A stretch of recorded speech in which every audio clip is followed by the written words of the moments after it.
So as Dan was saying, we're doing this project on Neolithic axes and where they're made. We're doing it as part of the Gwynedd Landscape Partnership Scheme.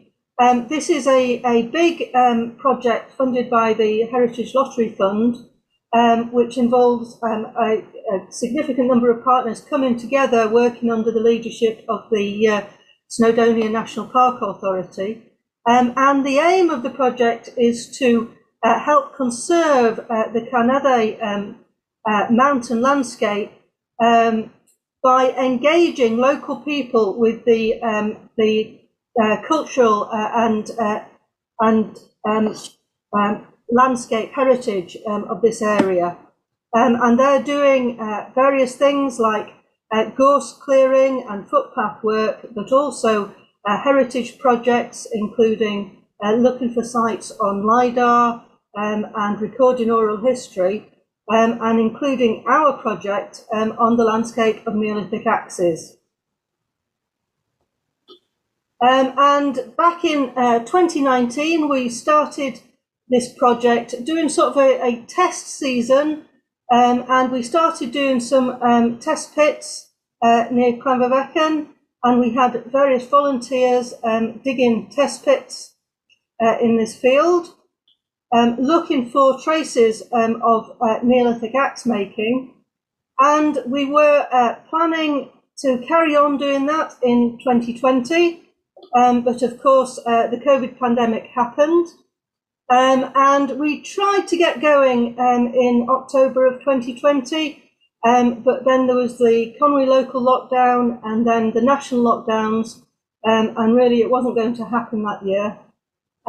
But at last we've been able to get back to it and doing field work in 2021. So it's good to be back actually doing work on the project. But just before I actually get into telling you about what we found, I'll go through a little bit of quick background for people that haven't heard me talk on this before. We're looking at the Neolithic period, which is in Britain from 4000 BC to about 2500 BC. And this is a really critical period in our prehistory, because this is when farming was first introduced to Britain. So you get this sort of major change that eventually led to our sort of current culture and landscapes. There were also other big changes then, that the dead were buried in quite impressive tombs made of big stones, these megalithic tombs. And also the new technology of pottery was introduced. So this was a radical new technology. You could make entirely new kinds of vessels. And one of the real sort of signature finds from this period is the stone axe. These are polished stone axes. Unlike earlier stone axes, they're ground all over and often polished to quite a high finish. And some of these are very beautiful.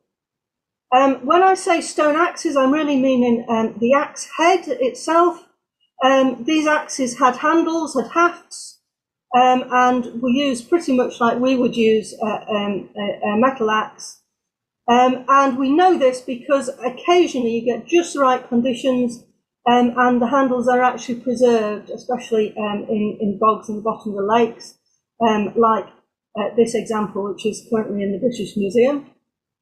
And these axes were critical for a lot of things that the Neolithic people were doing, that they were opening up woodland to actually start farming, creating small fields, and axes were important for that.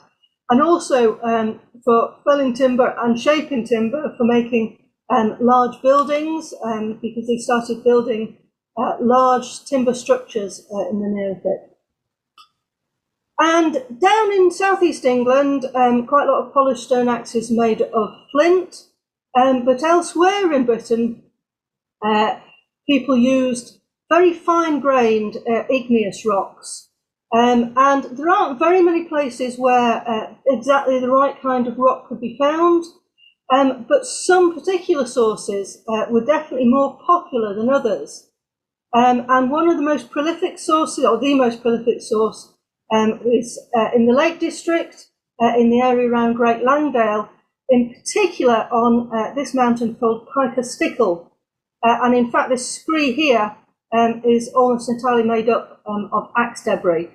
And although you could actually find rock of the right sort in much more accessible places, certainly at the height of the production, rock was quarried right from a little ledge on the cliff face, and you can see here somebody standing on this little narrow ledge. And the rock face was actually quarried to produce stone for the axes. And this suggests that it's not just the quality of the rock that was important, but perhaps where it came from, and these impressive places that this stone came from. And that may explain why this was particularly popular. And stone from the Langdale source went all the way over Britain, and even some axes have been found in Ireland. So this was very widely distributed, probably distributed by sort of gift exchange, passing between groups down the line, rather than anything we would recognise as trade. After the Langdale source, the next most prolific and most widely spread source is up on the coast of North Wales. And stone axes made from there went all the way over southern Britain, England and Wales, and I think probably more into Scotland than this old map shows. These axes are referred to as Group 7 axes. This is the technical term for the kind of stone, but they're often called Gwynedd axes after the place that they're mainly thought to have come from. And that's because back in the 1920s, it was found that stone axes were produced from the stone and the scree below this little outcrop here called a Gwynedd above Penmaenmawr. And you can see it partly quarried away by Penmaenmawr quarry here. But there's still all the screes down here covered in grass, which were definitely used for making the axes. And actually there's some evidence of quarrying right up on the top here. So this is why these axes are called Gwynedd axes, but in fact it's not just Gwynedd stone that was used to make them. This hill here is actually a plug of volcanic magma which solidified before it reached the surface. And the margins of this magma cooled quicker than inside, and they cooled because they cooled quickly, they cooled to very fine grain, and this is the rock that's really good for making stone axes. And you can find it on Gwynedd, but you can also find it all the way round the margin of this hill. And in fact, as we've discovered more recently, that the screes below the mountain at this end were also used for making stone axes. And above Clonferfechan, there are two more hills made of exactly the same kind of igneous rock. Garrig Fawr here, which doesn't look that impressive from this angle, but there are some cliffs on the side. And below here, there's screes, again covered in grass. And those screes were used for making stone axes. And I think one of my favourite hills ever, Dinas, which looks like it's a whole heap of scree. And this one was definitely used for making stone axes. And these areas above Clonferfechan, although they were vaguely known about by archaeologists before, there's been very, very little attention on this area. But local people knew that you could find evidence of axe working in this area. And particularly this gentleman, David Jones, spent decades looking for evidence of axe working and investigating this area. And a few years ago, he very kindly shared his information with me and showed me the sites that he found. And I'm so glad that I managed to do it then, because unfortunately he died last summer. But at least we've got a chance now to take his work forward. And this actually forms the basis of what we're doing now in this project. So instead of just having one site that the axes the stone for the axes was acquired from, in fact, we've got a whole landscape of sites. that you have Dinas here and Garrig Bower, and just up here on the edge of the quarries is where there's another area of axe source. And between those, on this map, you've got all these little red dots, and that's finds above Llanfyddekyn, mainly of roughouts. And when the Neolithic people were making these axes, they took the stone and shaped it roughly. And this is what we call a roughout, and this is what we often find scattered around, and it's really good evidence of axe working. So you see these all round, and you can see these are spread over a wide part of the landscape, and this is just the area around Llanfyddekyn. So that's why our project is called the Landscape of Neolithic Axes, because we're not just looking at individual sites, we want to see how the Neolithic people were using this whole landscape. But we have recently been focusing on the Llanfyddekyn area, because this is the area that's received the least archaeological attention. Last year, last September and October, we looked at 2 sites in this area, one just to the west of Dinas at the foot, and one to the east of it. Something else you should sort of look at on this map is actually there's lots of other dots here, because there's a lot else going on, prehistoric and earlier historical activity in this area. Dinas itself has a hill fort on top of it, and actually Penrhyn Mountain, there used to be a very large hill fort on there, Braica Dinas, until that was quarried away. These purple lines are actually scheduled areas, and these are mostly enclosing Iron Age hut settlements. So these are round huts, and in fact there's lots of others scattered around.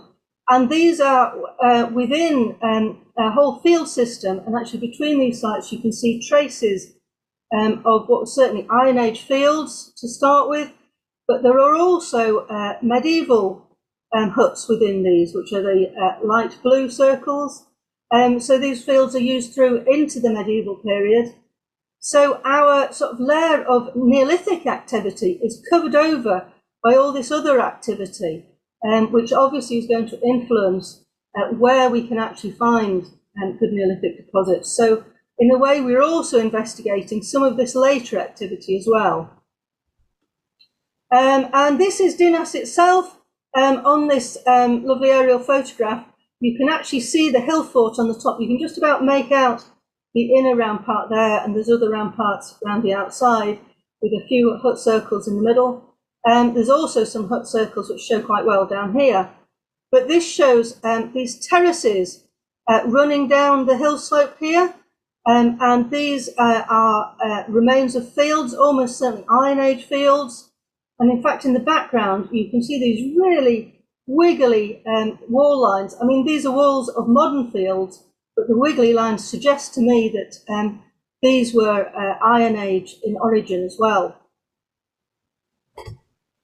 And this view shows a wider view of the landscape. This is Dinas again, and here we can see looking down the valley towards Llanfyddekyn. Here's Penrhyn Mountain with the quarry just off to the side. And the screes here are actually an important source of stone for axe making. But this photograph shows also this sort of upland plateau known as Waun Llanfyddekyn, which is just east of Dinas, and this river sort of gorge coming down here, which is Afon Maes y Bryn. And the site that we looked at in September is just here, just above the Afon Maes y Bryn, in this sort of rather higher upland area. And this sort of also shows this area, so Dinas, and this is the site we're looking at. And up here is Gwraig Lwyd, so it shows this area is sort of surrounded by axe working sites.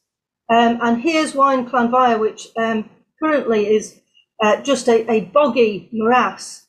Pollen work has been done here, and actually even in the Neolithic period, this was quite a wet area, and there was certainly alder growing in the wet parts of this, but the pollen work shows that there was hazel woodland up in this area, with pine trees growing on the higher, drier land, and down in the lower land there would have been mixed oak forest. So this would have been a very different kind of landscape, much more wooded and less exposed than it is now. So that's definitely something to keep in mind when we're looking at these higher sites. This particular site I'm calling Mysa Bryn, and I just want to sort of be honest about this, because I might be confusing place name evidence. I'm using the term Mysa Bryn because it's the closest place name to the site on the modern maps, but actually Mysa Bryn refers to a large enclosure south of the Afon Mysa Bryn, and our site is just to the north, in a parcel of land that was actually known as Glanner Avon. But because Mysa Bryn appears on the modern maps and Glanner Avon doesn't, I'm using the name Mysa Bryn for this site. And we haven't chosen this site just at random. Back in the winter of 1960 and 61, this field was actually ploughed for the first time in living memory, and it's certainly not been ploughed since. And Mr. J. Davis actually took this opportunity to fieldwalk the ploughed area, and he managed to find quite an extensive scatter of artefacts.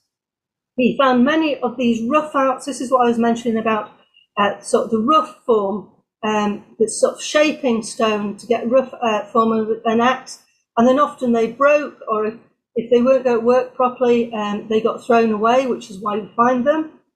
And lots of flakes from making these axes. But he also found these objects here, which are actually finished, polished axes, but they're ones that really have come to the end of their lives. This one has been rather roughly resharpened, and these have been entirely sort of reshaped into new tools. So these are sort of almost X-axes. He also found a few flint flakes. And this is very important because flint flakes suggest other things were going on here, not just axe making. Actually, Mr. Davis thought that this was probably a Neolithic settlement site, and I certainly agree with him. He actually said that he thought this whole area would amply repay systematic excavation. And finally, 60 years later, we've got a chance to try and do a bit of excavation up there and find out what's there. Now this site here, this is where we're working right over here. That's over 300 metres away from the nearest screes. So this isn't just getting stone to make axes. And this is why any stone we found there has been carried over here. And this is why it looks like it probably is a settlement site. This is a site people are bringing stone to work it, and the flint flakes are suggesting they're doing other things here. This is a LiDAR image. LiDAR is a kind of laser scanning from an aeroplane. This is actually LiDAR from NRW. But the Canada Partnership have actually commissioned very detailed LiDAR survey of the Canada, and I'm just waiting for that to be processed, and then we'll have even more detailed image of what the land is like around here. But on this you can see these old field boundaries very nicely on this, including some much closer to where we're working. So it's really quite high up, but because it was ploughed back in 1961, it's actually not too rough and quite easy to work. Here you can see Dinas in the background, and we had a fairly small team of volunteers on this site because we had to have people that were fit enough to walk up there, and they're busy working there. And you can see in the background, this is very close to this open plateau of Wine Planbaya, with Bwyeill and Talavan beyond there. And here's John Roberts, the Snowdonia National Park archaeologist, who has been jointly running this project with me. And so we had our team of volunteers. You can see here, there's quite sort of lush grass there. It's impossible to actually find artifacts in this area, apart from in molehills, and we actually did find a few in molehills. So what we did was to dig 1 metre square test pits, so we could actually dig through the turf and into the soil, and actually find what was in the soil and recover all the artifacts within those little squares. We sieved the soil so that there's a good chance of actually finding everything, even small artifacts.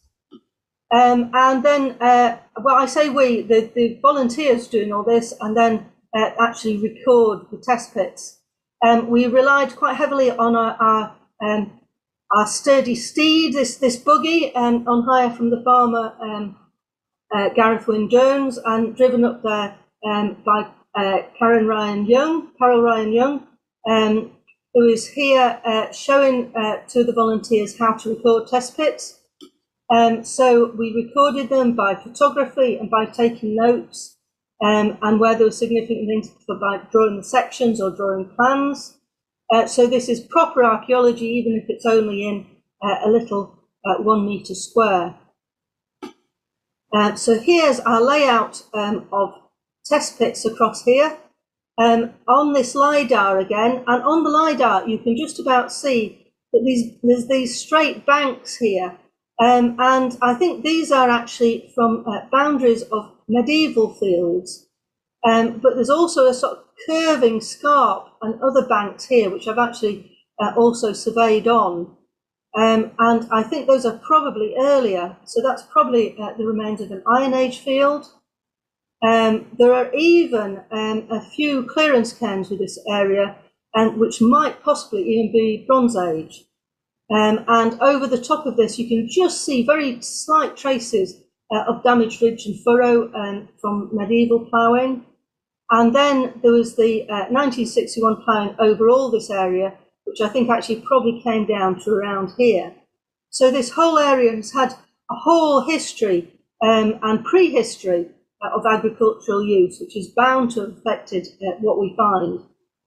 That red dot there is actually the central grid reference for Davis's fine scatter. So that's what we used to locate ours. And actually saying about the ploughing, in one of the test pits there's this stone, and actually it's got these plough marks all over it, and you can see some of them are going in different directions. So this is actual proof that there's been a whole series of phases of ploughing in this area.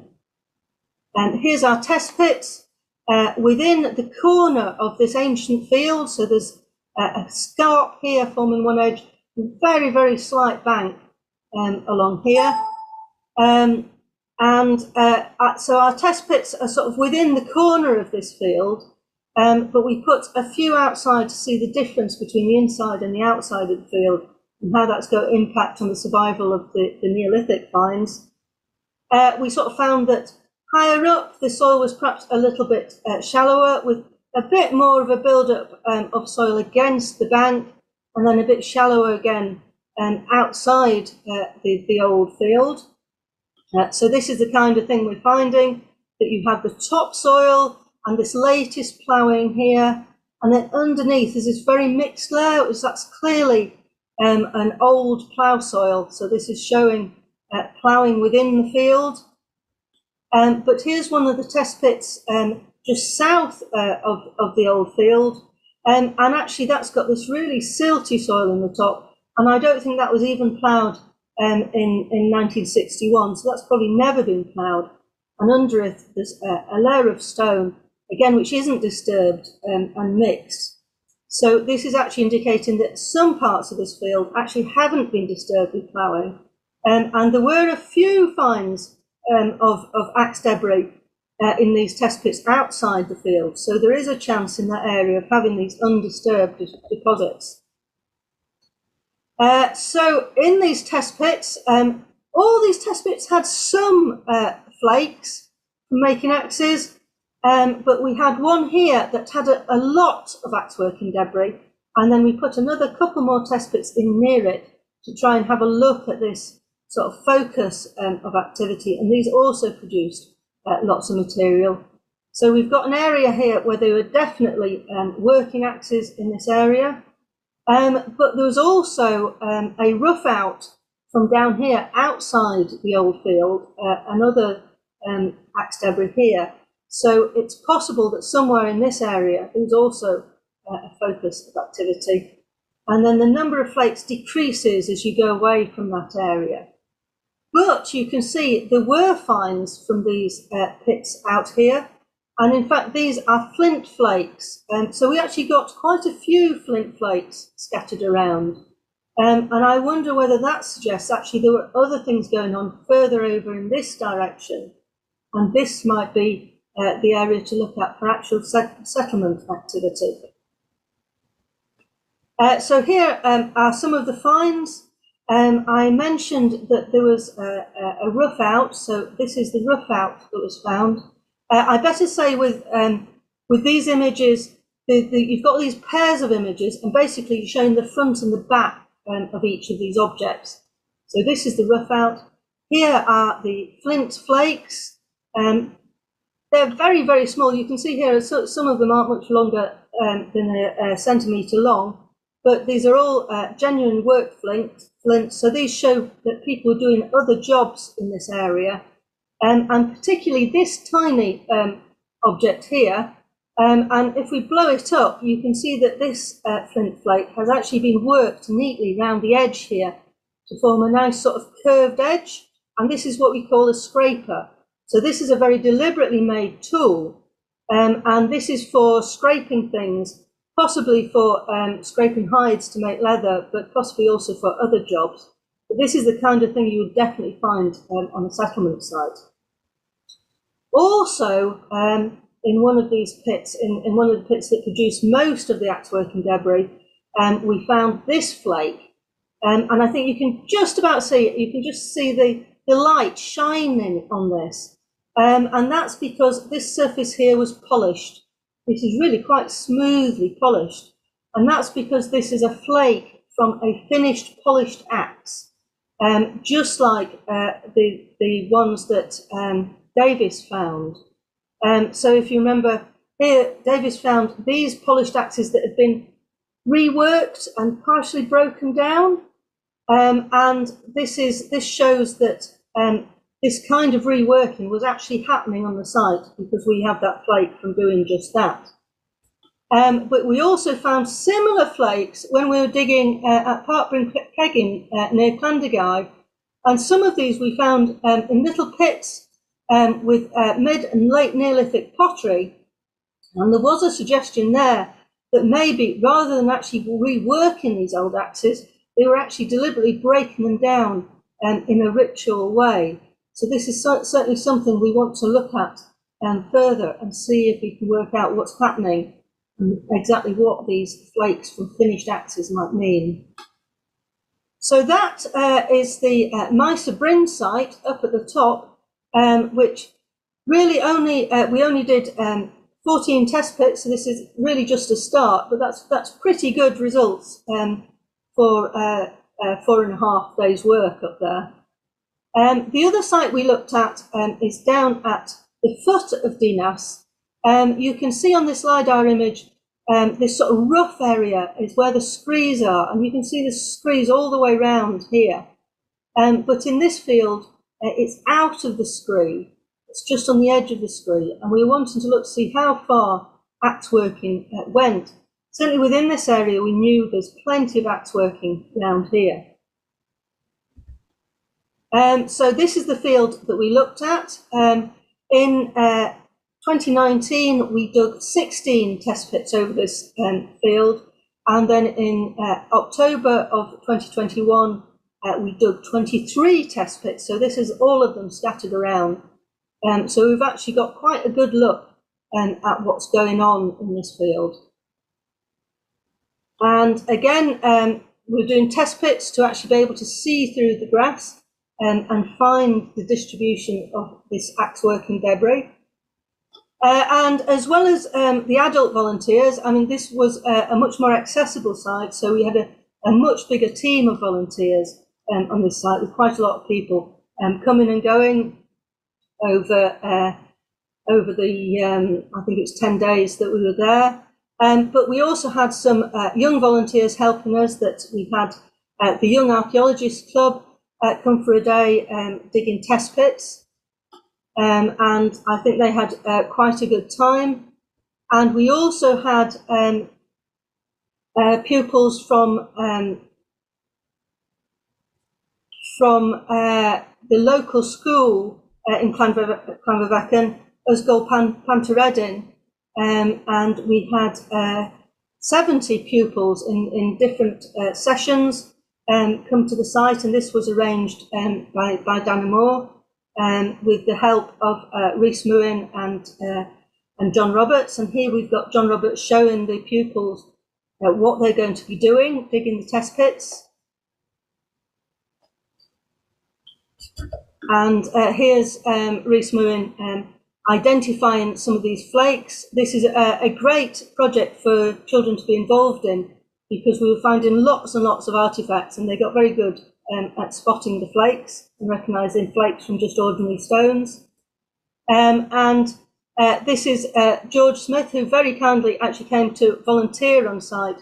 He's actually the expert looking at all our finds, but he also put in some volunteer time digging them. And here he's showing the pupils from the school a rough out that he found actually within the section of his test pit. So we've got all these test pits scattered around, and this field is actually quite steeply sloping. It slopes down towards the left-hand side of the screen, but it doesn't slope evenly. There's various scarps in this field, so especially a big scarp in the middle, and sort of terraces. So there's an upper terrace here, and a middle terrace, and a lower terrace down there. And certainly this is partly to do with the natural undulation of the ground, but it looked as if these terraces were actually enhanced by ploughing, and might have been what we call linshits. If you plough along the slope, the soil will move down from the upper side down towards the bottom part of the field. And actually the plough will eat into the upper side of the slope and will flatten off this area. And we were thinking this might be how the terraces were created. And this obviously has a big impact on how well preserved the Neolithic deposits might be if there's been lots of ploughing in the area. So we were wanting to really look at the whole history of this field and how it had been used, rather than just the Neolithic finds, which is why a lot of the test pits are concentrated on the edges of these terraces. And this is what we found. Here is one of the test pits on the sort of upslope side of one of these terraces, and you can see very shallow. And then on the downslope side of one of the terraces, you've got very much thicker build-up of soil.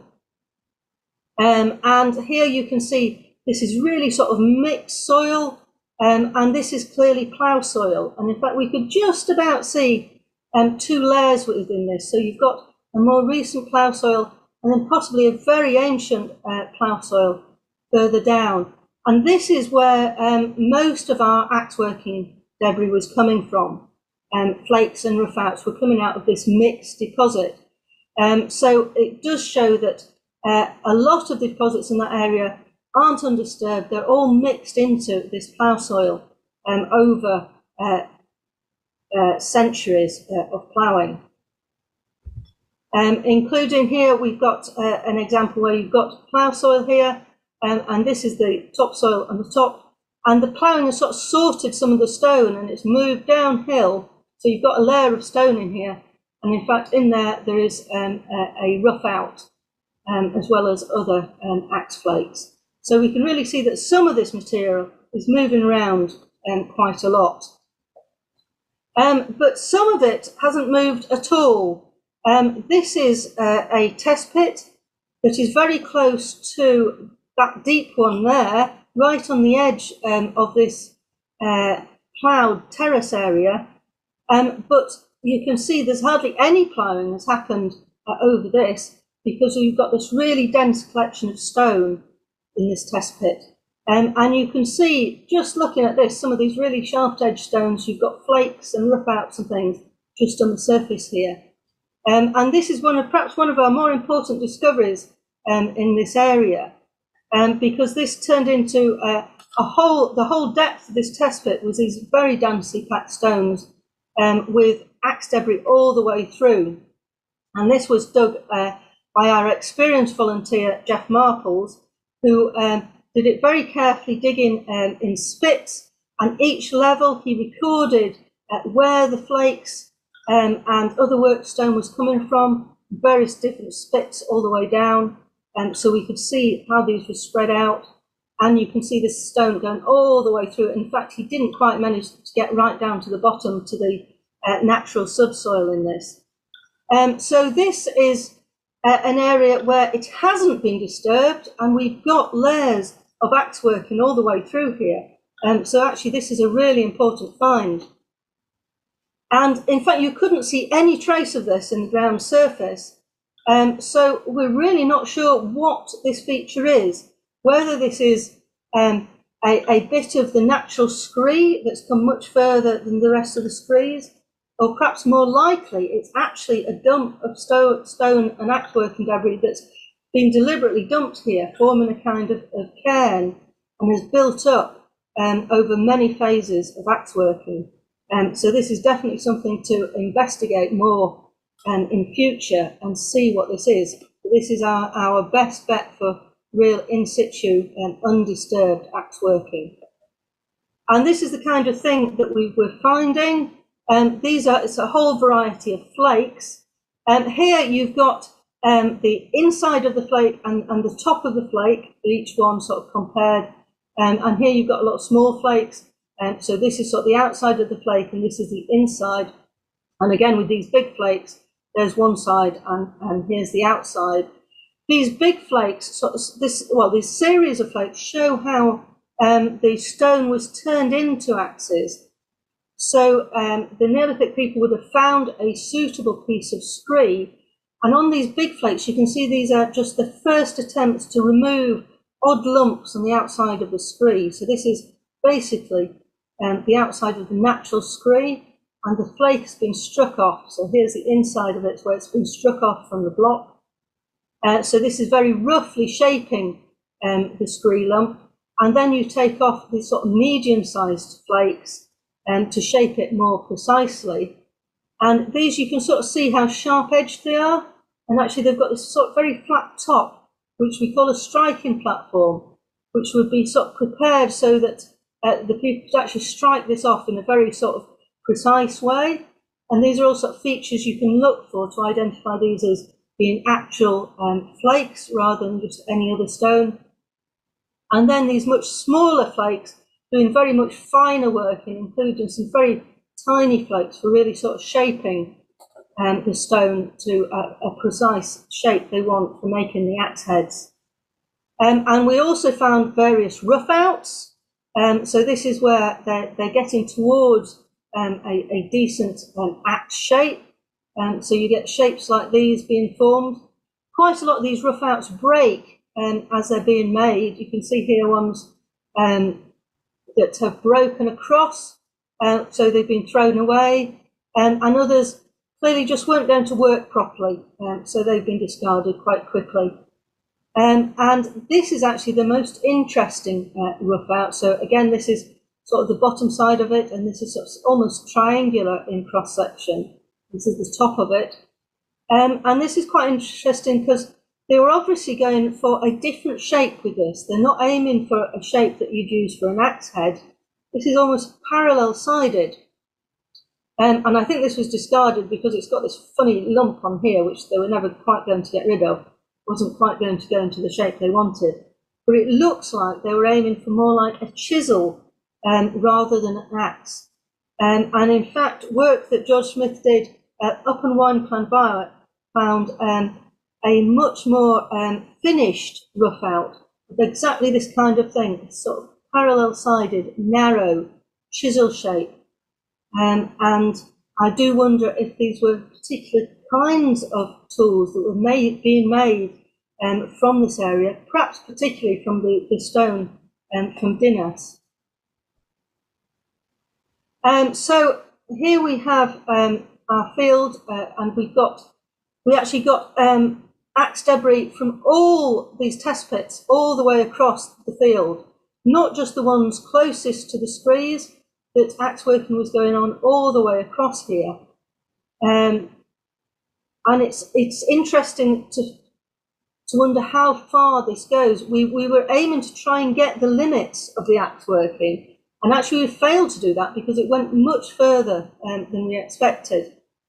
And actually back in 2018, the water pipe, the mains water pipe in this area burst, and Welsh Water had to replace that water pipe.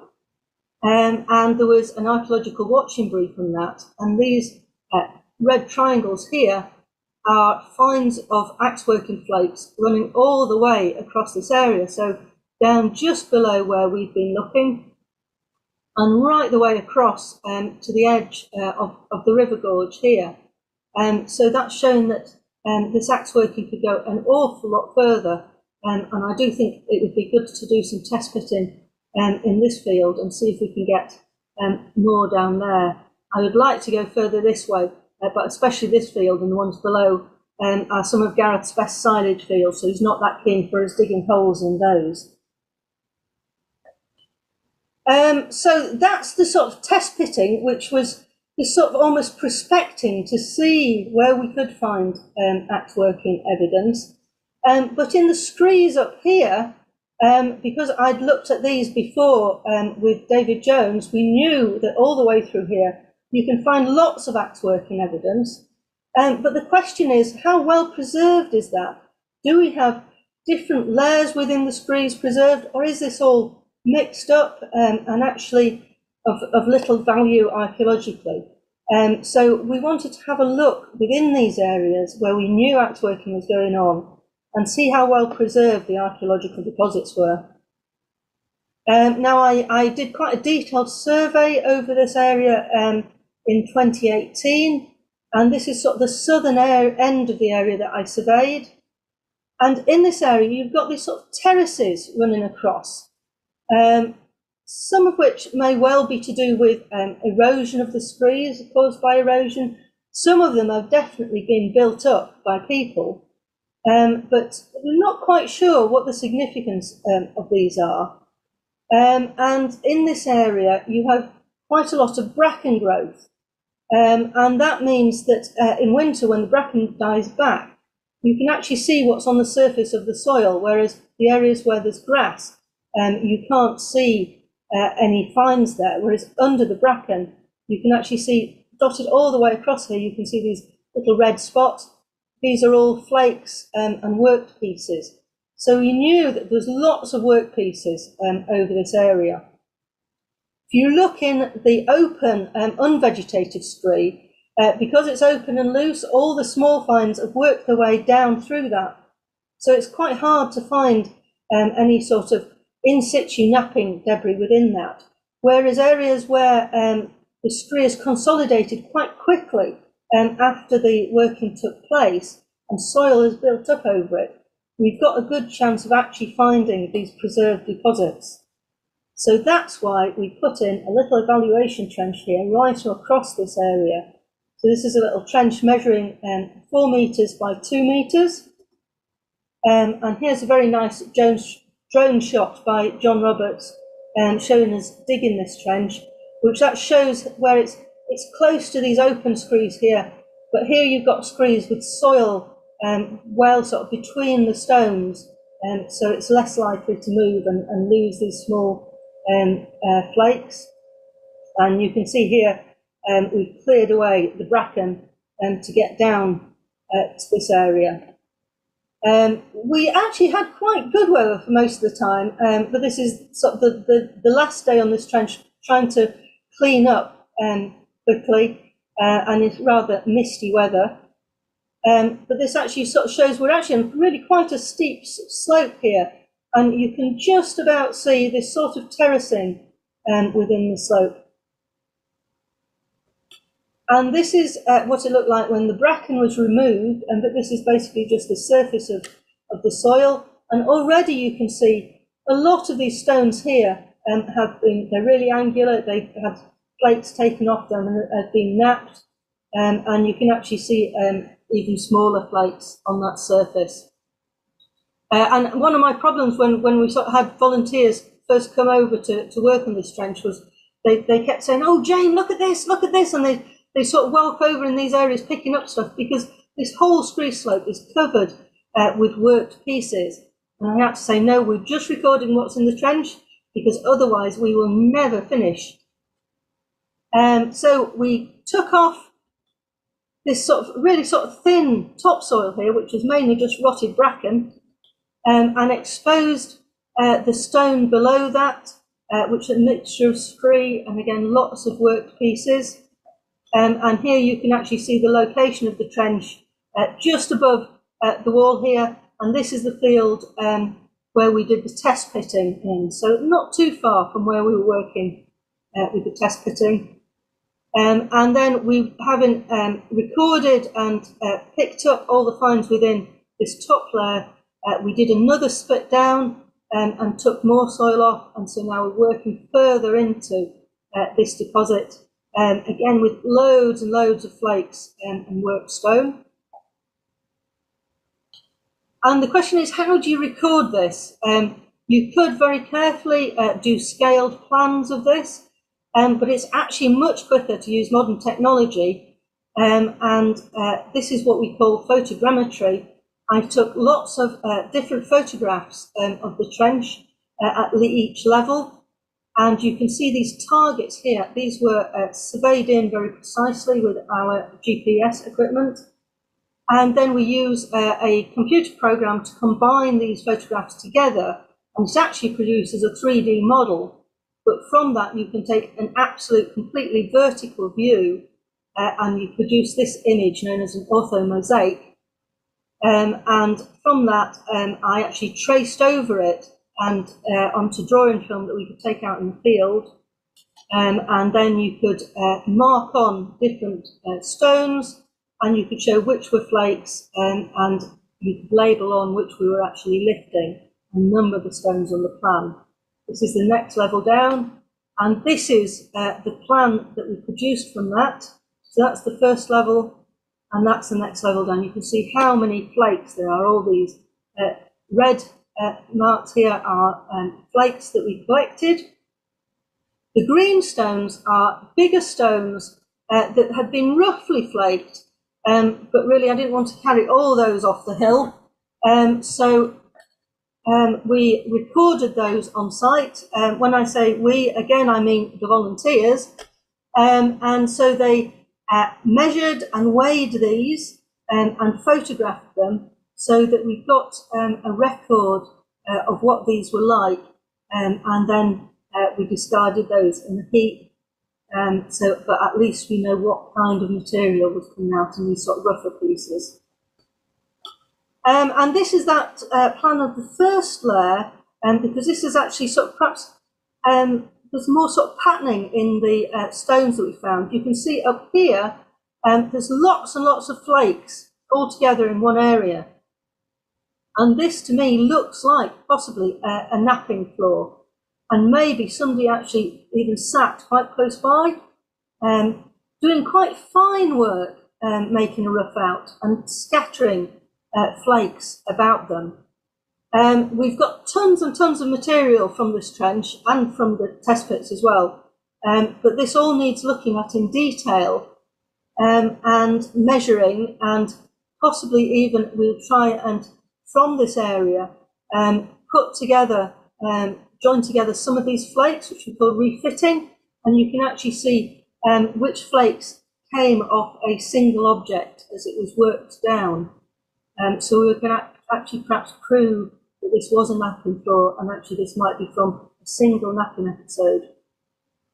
Further down towards the bottom of the trench, there are some really big flakes, And this almost looks like that this area, there were different things going on, and this is where scree blocks were first being sort of opened up, and just the very initial shaping being done.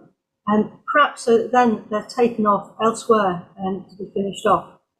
So it already looks as if you've got different things going on in different parts of the trench. Right, so we've done quite a lot of work. It's still in these just these two areas. So up here, we've probably got a settlement site. Up in the quite higher areas, up in the uplands, and we're sort of seeing how extensive the axe working is down near the actual sort of sources. But looking at the red dots again, you can see these scattered all the way around different parts of the landscape. And so there's plenty to look at to see what does this mean? How have these flakes of rough axe got to these different parts of the landscape? There's certainly Garrig Bower here, where we know there's working here, and I think we need to start looking at these other different areas and seeing what's going on.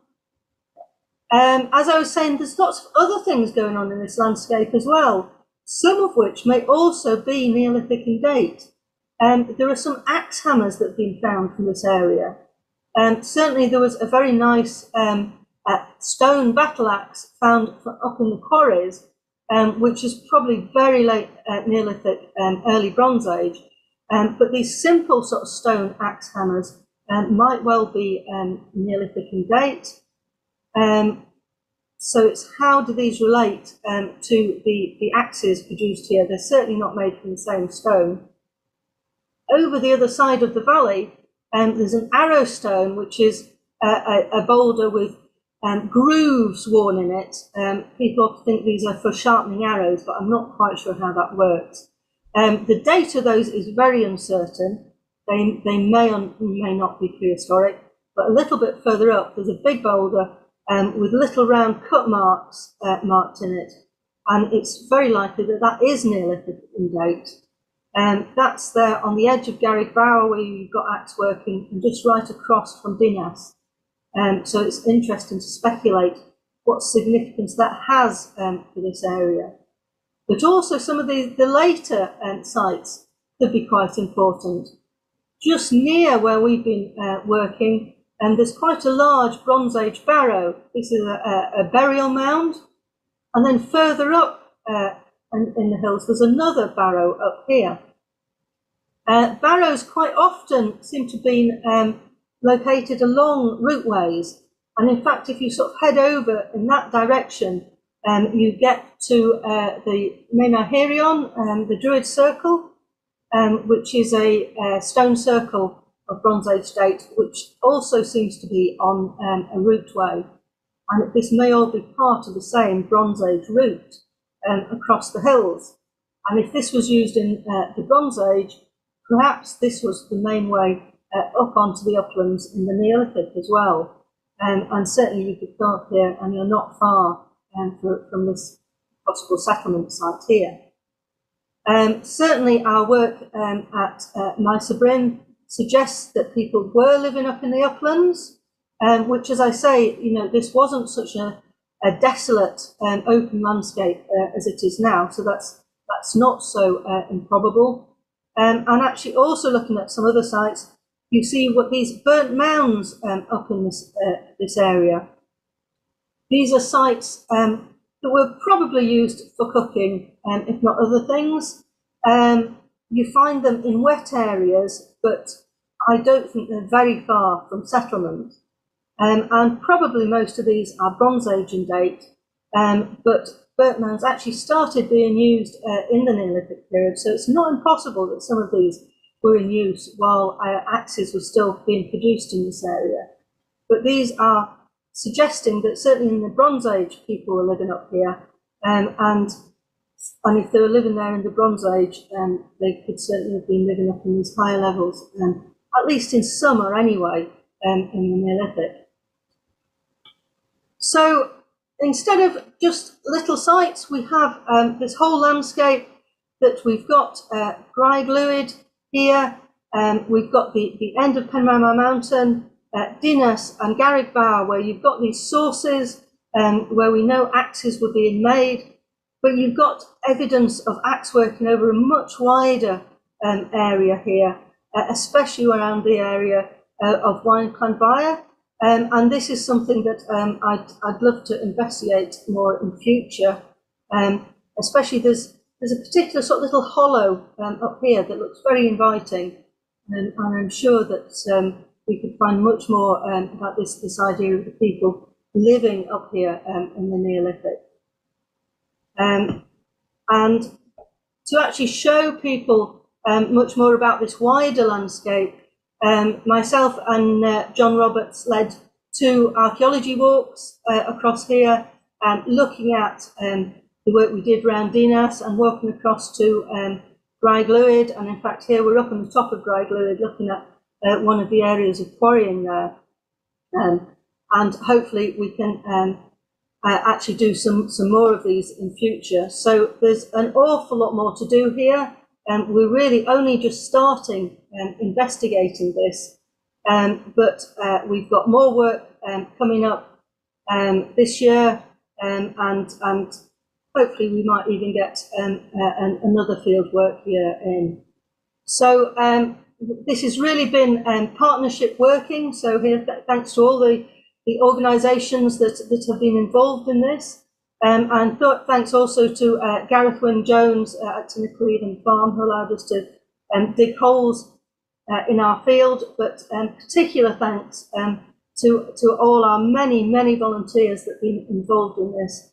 And there'll certainly be an opportunity for much more volunteer involvement and work on this in the fairly near future.